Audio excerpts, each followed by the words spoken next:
Greetings, slackers. It is September 2nd, 2017, and I'm over here on the dailymail.co.uk with an article I want to share with you.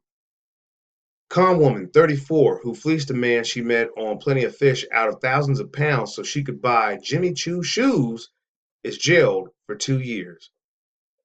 And this is by Marduel for Mail Online.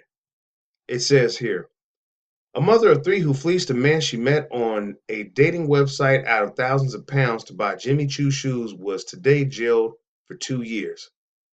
I can hear some of you now saying, yes, justice, justice. Beverly Wheatman, 34, of Chippenham, Wiltshire, spun a web of lies, including claiming to be terminally ill after meeting the man on Plenty of Fish. She soon learned her victim had some cash saved up as a deposit for a house, and he then paid for her children to go on a VIP trip to Manchester United's Old Trafford, another to see One Direction, and also bought her high-end shoes. Once she spent all of his money, she started to distance herself from him, and even claimed he was stalking her when he asked for repayment, a court heard. Jailing her, Judge Robert Paulson said, quote, you told him years ago you had been given a diagnosis of cancer and had about a year left. That was a total lie. You did not let him attend hospital appointments. That's because they did not exist. You lied to him when you told him you were coming into several tens of thousands of pounds. You lied about the house. You lied about savings. Your actions were calculated. They were based on total dishonesty. I'm afraid, Miss Wheatman, when one reads the papers and hears the facts, you acted as a parasite. Colin Meek, prosecuting at Swindon Crown Court, says she met her victim on Plenty of Fish in August 2014, soon after she told him that she had terminal liver disease and was going through a messy split from her husband, while he revealed he had 10,000 pounds in savings. She claimed her rented house in Chippenham was bought with a deposit loan by her parents, which she would settle when the divorce was finalized. During the following 11 months, she repeatedly asked him and his parents for loans, claiming the bailiffs were at the door and the stress could kill her. Mr. Meek told the court those matters, and buying Wheatman high-end Jimmy Choo shoes were not part of the charges, but were background to how he was taken in. When he ran out of cash and she was avoiding him, her victim took an overdose. And when he was in the hospital, she still asked for cash. When he started to ask for the money back, Mr. Meek said he went to the police and he was arrested for stalking her. Wheatman pleaded guilty to 4 counts of fraud between September 2014 and July 2015, totaling 9,500 pounds. The court heard while she had no previous convictions, she had a caution for stealing from an employer. Amy Jones, defending, said that her client had experienced issues with telling the truth since childhood. Yeah, no wonder. Wheatman now has debts of 15,000 pounds and her children are now living with their father. Well, how's that for some justice news? A con woman finally gets caught after duping a man. But, there's blame on both sides.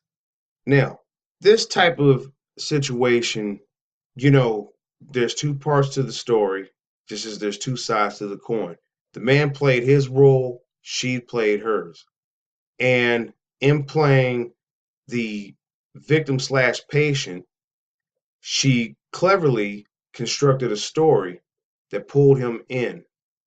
And so, what I want to advise some of you guys out here of is your emotions. And if you have a heart, you're a good guy, you pride yourself on being a good guy or a nice guy, usually those are the ones that get screwed over the most and the hardest because there's always some woman out there who's a bit smarter and she knows that she has you, okay, by the emotions. Have you ever talked to a woman and she's turned on the wet works, the waterworks? Okay, she starts crying and you get this feeling of, God, there's something I wish that I could do to help take away the pain or to help her to stop crying so she can feel better. one of the things I can tell you about feelings and emotion is if you're going to go out here and you're going to be meeting people off of these dating platforms, you're going to have to learn to disassociate yourself from your feelings and be distant. Be present, but be distant. You know, when someone goes to give you their sob story, you're not getting reeled in by it. You're not a fish on the hook. You're just listening. And another thing is, if someone else is in trouble, and just because you can help them doesn't necessarily mean that you should, especially financially. You know, there's a million stories out here that people have for the situations that they get into. And if you're someone who's dating someone, while you may care about them and you may like them, that care and that like does not obligate you to dig into your pockets to come up with money to help them. This is a lot of manipulation going on, and so I'm just advising you of the manipulations that could be played on you. Just understand that a story can make you vulnerable, and you don't want to be that fish on the hook. I'm going to leave you with that. But what are your thoughts about this? Have you ever been duped before, conned by some woman in her story?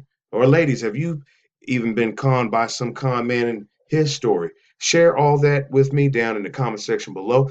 The link to this will be in the description box. And as always, that's going to do it for this article and this video. I'll catch you in the next one. Did you enjoy this video and find it informative? Subscribe to the Slackers Method and click the bell icon next to the subscribe button to receive all the latest notifications for when I upload new videos.